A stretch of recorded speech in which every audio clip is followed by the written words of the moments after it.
We can hire 3 junior engineers for your salary, Logan Pierce said, almost smiling, during the meeting where my contract was terminated.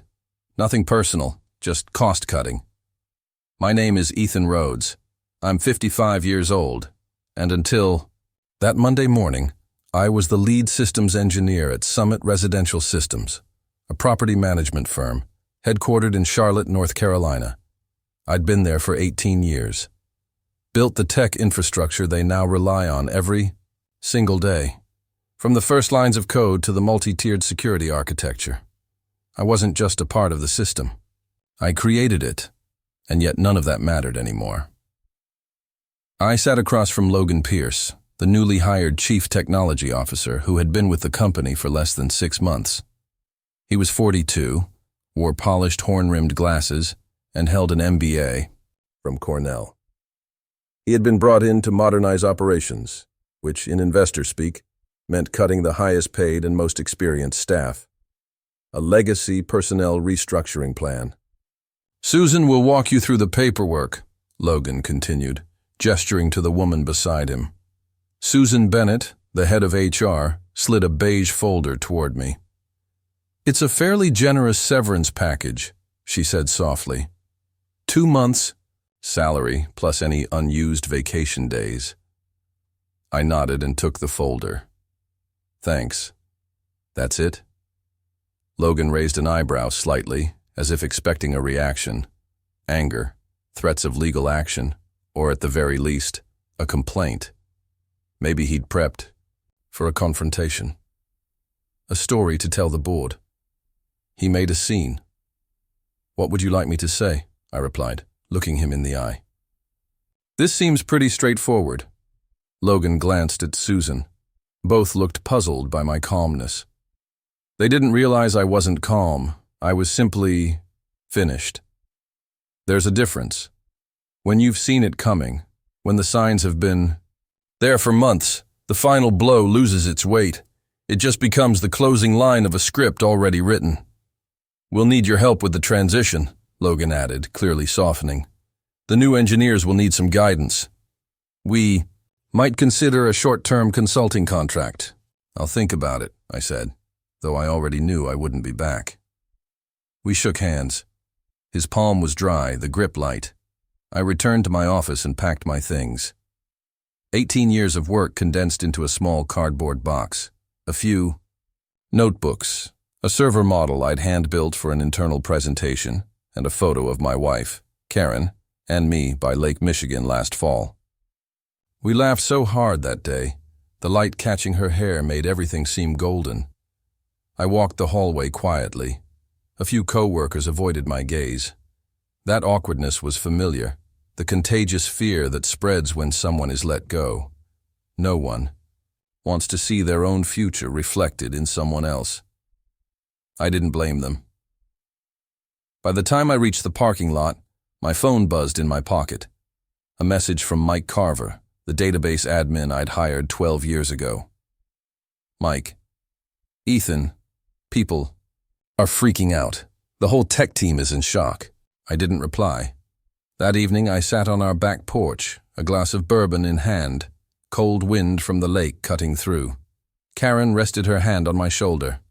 What are you going to do next? I just shrugged. Something'll come up. I started at Summit Residential Systems, when it was still called Caldwell Property Group, a small family-owned real estate company with 4 apartment complexes and about 10 employees. The office was on the 2nd floor of an old strip mall, on the outskirts of Charlotte. The tech setup at the time? 2 desktop computers, 1 fax machine, and a sputtering dial-up modem. Frank Caldwell, the founder, was the one who interviewed me directly. A man in his 60s, thick glasses, always carrying the faint smell of coffee and cigarettes. We're expanding, he said as he shook my hand. Need someone who can build from the ground up, not patch things together. I had just wrapped up a consulting gig in Austin, and Frank's offer felt like a chance to build a house from bare soil. Maybe not flashy, but entirely mine. And I started building. I didn't just install servers or write code. I designed a fully integrated management system from tenant application intake, background checks, maintenance scheduling, to payment processing and financial reporting.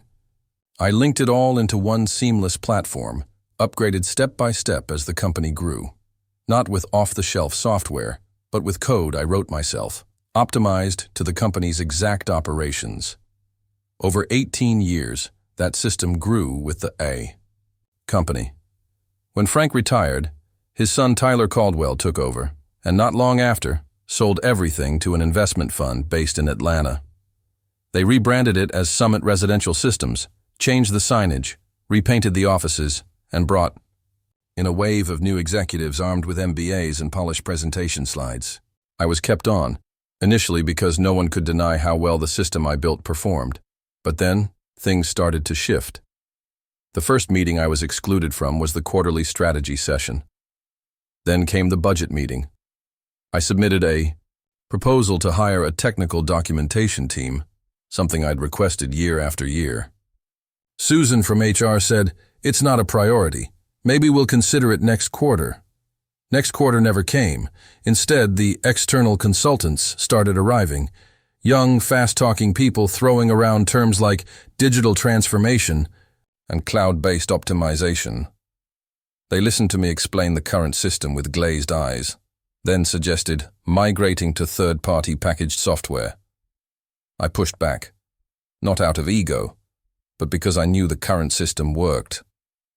I gave examples, described how the integrated security layers functioned, how the automation of error handling saved thousands of man-hours every year. But I began to feel like I was speaking into a void. One evening, Karen placed a plate of food in front of me and sat quietly across the table. "They're phasing you out," she said. I forced a smile. "No, they need me. I'm the only one who understands how this system truly works." "Maybe that's exactly the problem," she replied, her eyes dimming. I didn't have an answer for that. Not then. 2 weeks after I left the company, the phone started ringing. The first call came from Logan Pierce, along with a simple voicemail. "Ethan, hey, the tenant portal's having issues. The new engineering team isn't familiar with how the system handles automated maintenance requests. If you have time, we'd like to ask a few small questions." I didn't call back, and I didn't consider it a small issue. The tenant portal was part of the system I had spent 8 years building. It included logic for prioritizing requests by timestamp, classifying issues by property, and automatically dispatching the appropriate technician. It had run so efficiently, it hadn't gone down in over 3 years. But it also had no detailed documentation, because the board once deemed that unnecessary. 3 more calls came in that day. Each voicemail sounded increasingly anxious. By evening, Mike Carver texted, "Mike, system's been down all day. The new team has no idea where to start. Logan's losing his mind." I didn't feel triumphant, just hollow. The next morning, the phone buzzed again. This time, it was Susan Bennett from HR. "Hi, Ethan. I hope you're doing well. We're experiencing some serious technical disruptions. Summit would like to bring you on for short-term consulting. The pay is quite competitive. $300 per hour, minimum 4 hours. I picked up the phone just to ask one question. "Is this the next quarter you once promised for reviewing the system documentation proposal?" There was a pause. Then she simply said, "I'm very sorry." I hung up. Not angry, not relieved. Just with one thought rising clearly in my mind. They were getting a taste of what they once dismissed. That evening, while I sat on the porch, Karen brought me a cup of coffee. She sat beside me, the breeze from Lake Michigan gently lifting her hair. "What are you thinking about?" she asked. I stared out across the copper-tinted water. I think they're beginning to understand the real value of the things they used to call outdated. She didn't say a word, just quietly held my hand. The email arrived on a Tuesday afternoon, while I was tidying up the workspace in my garage, the same spot where I'd once set up the first test server for Summit's system. The subject line was simple: opportunity to connect. The sender was Robert Langston, Chief Technology Officer at Blue Ridge Technologies, a company I'd heard of before, smaller than Summit, but growing steadily across the Southeast. Ethan, he wrote, we've been observing the system you built at Caldwell and later at Summit for years. If you're open to it, I'd like to invite you for a conversation about a role that might be a good fit. I read the email 3 times. There were no grand praises, no far-fetched promises, just a timely, thoughtful invitation. We met at a small coffee shop in downtown Charlotte, far from either of our offices. Robert wore a simple dress shirt, came without an assistant, no slide deck in tow. He got straight to the point.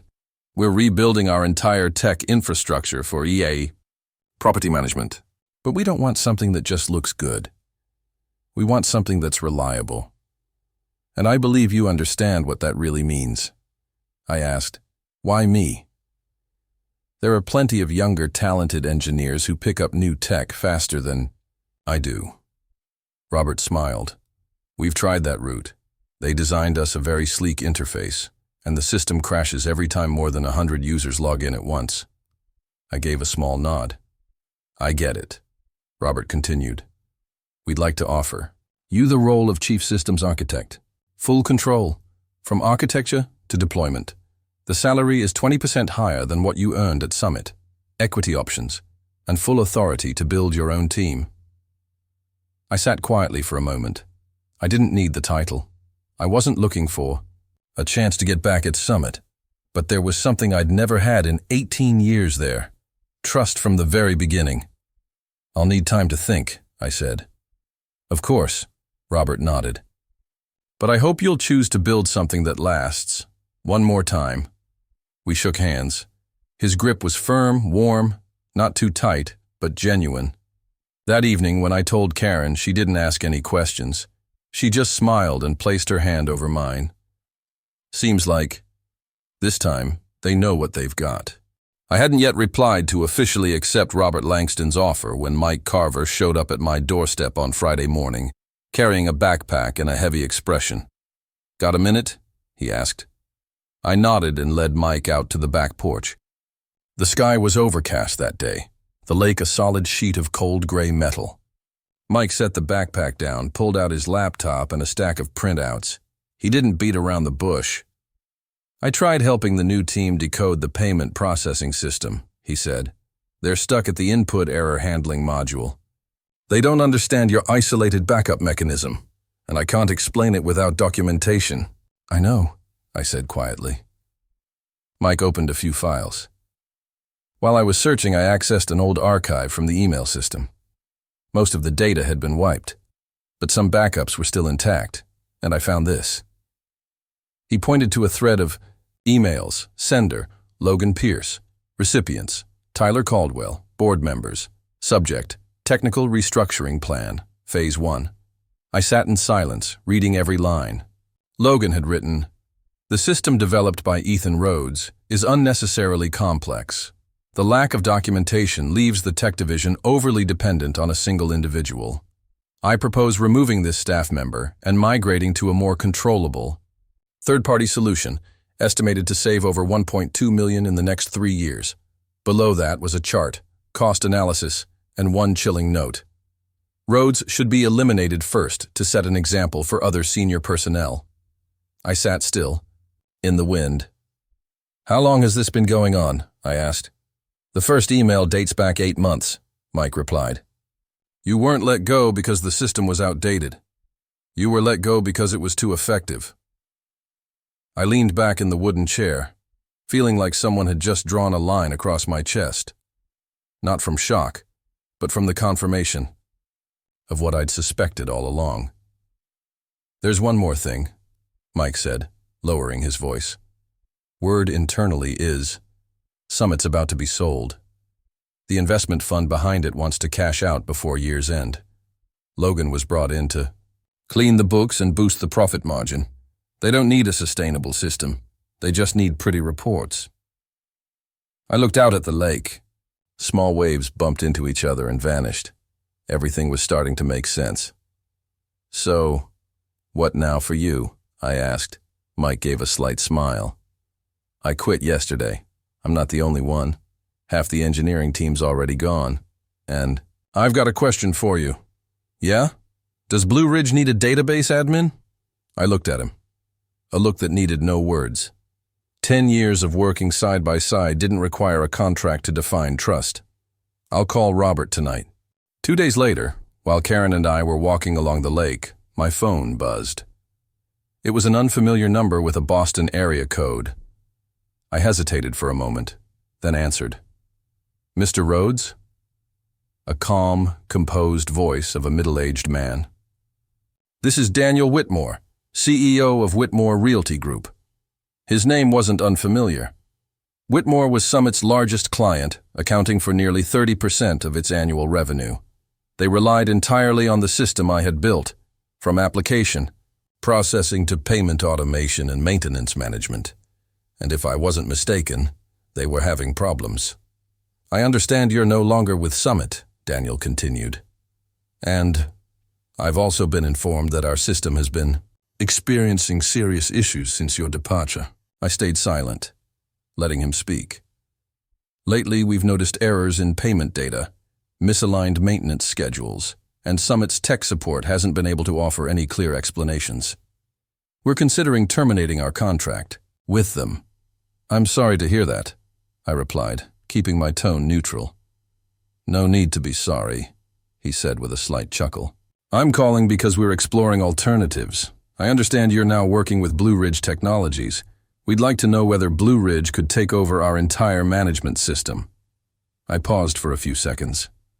That was no small proposal. Whitmore managed over 10,000 housing units across the Northeast, twice the current scale of Blue Ridge.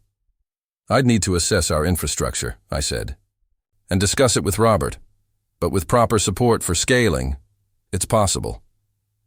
We're ready to invest in that expansion, Daniel replied immediately. What we need is stability and a system built by someone who truly understands what makes it work well. That evening I went to Robert Langston's office. We sat beside the whiteboard, surrounded by unfinished system schematics. If we take on Whitmore, I said, we'll need to double our development speed. 3. More senior engineers, dedicated servers, and at least 8 weeks to standardize the platform. Robert looked at me for a moment, then asked, You think we can do it? I nodded. Yes. But this time, we do it right from the start. Full documentation, clear processes, no weak points that depend on any single person, including me. Smiled. You understand that better than anyone. And in that moment I knew. This wasn't about patching the past anymore. This was the beginning of something sturdier, something built to last, not to be flipped and sold. The news that Whitmore Realty Group had officially terminated its contract with Summit spread faster than I expected. 3 days later, I received a short email from Tyler Caldwell, the founder's son, and now a board member. Ethan, I want to apologize for how things turned out. The board was misled. Logan Pierce is no longer serving as CTO. We're facing significant difficulties. If you could, I didn't reply. By then, Blue Ridge was no longer just an expanding company. We had officially taken over the transfer package from Whitmore, and the system integration plan was moving at an unprecedented pace. Robert had given me full trust to lead the entire process. 4 weeks later, the announcement came. Blue Ridge Technologies had acquired Summit Residential Systems at only a quarter of its valuation from 6 months earlier. They couldn't find any other buyers after losing Whitmore, losing their data, and losing nearly their entire core engineering team. I was appointed Chief Integration Officer, responsible for merging the two technological systems. For the first time in years, I didn't need anyone's approval to do what I knew was right. The day I returned to the old building that once housed Summit's headquarters, the sign in the lobby had been changed. Blue Ridge Integrated Property Solutions. Robert and I walked down the hallway, the same one I had once quietly walked with a cardboard box in hand. Some familiar faces were still there. Some looked at me with guilt, others lowered their eyes to avoid mine. But I wasn't looking for anyone's gaze. I was just finishing what I had started. We reached the main conference room, where Summit's remaining staff had gathered. Robert gave a brief introduction. Many of you already know Ethan. He's the one who built the platform this company relied on for nearly 2 decades. Now he'll be leading the integration of our 2 systems into one stronger, more sustainable foundation. I didn't say much. I simply looked around the room and said one clear sentence. This time, we do it right, with documentation, with training, and no one gets left behind just because someone wanted to save a few lines on a budget spreadsheet. No one said anything, but I saw it. Someone nodded. Someone let out a quiet breath. Someone sat up straighter in their chair. It wasn't applause. It was relief, and for me, it was the first time I no longer felt the weight of needing to prove anything. We began the integration process the following week. I ordered the removal of all outdated hardware from Summit's data center. Not because it was bad, but because it was no longer suitable. Instead, we started from scratch. New infrastructure, clearly layered data models, ISO standard security access controls, and most importantly, every line of code fully documented.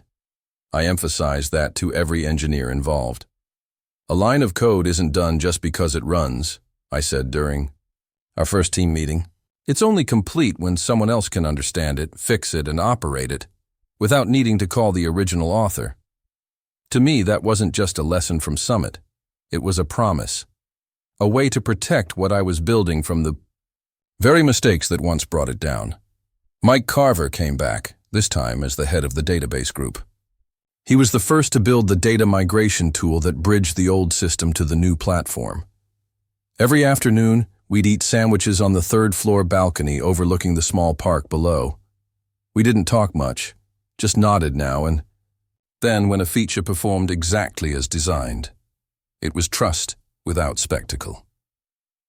3 months later, the first live transition took place. A Whitmore subdivision in upstate New York, housing over 2,000 units, was moved onto the new system. No errors, no downtime. Their customer support team called it one of the smoothest deployments they'd ever experienced. We moved on to the next region, and then the next. At the same time, I launched an internal training program, sharing the entire new architecture, error handling protocols, and standardized incident response workflows. For the first time in many years, I felt like I was building something truly sustainable. One weekend afternoon, as I was reviewing the final version of our network diagram in the conference room, Robert Langston walked in. "You busy?" he asked. I shook my head. "Just doing a final check on the master implementation guide." He nodded, then handed me a thin folder. "The board approved it. The technical training department you proposed will launch next quarter. You'll have full authority." I took the folder, unable to hide a smile. Not because I was given more power, but because at last I could ensure that the next generation of engineers wouldn't have to learn the old lessons the hard way, like I once did. 6 months after Blue Ridge finalized its acquisition of Summit, I stood in the lobby of the building that once echoed with my weary footsteps. A new brass plaque, mounted on the wall, read, "Blue Ridge Integrated Property Solutions, Headquarters." I wore a simple dress shirt, no tie. There was nothing left to prove.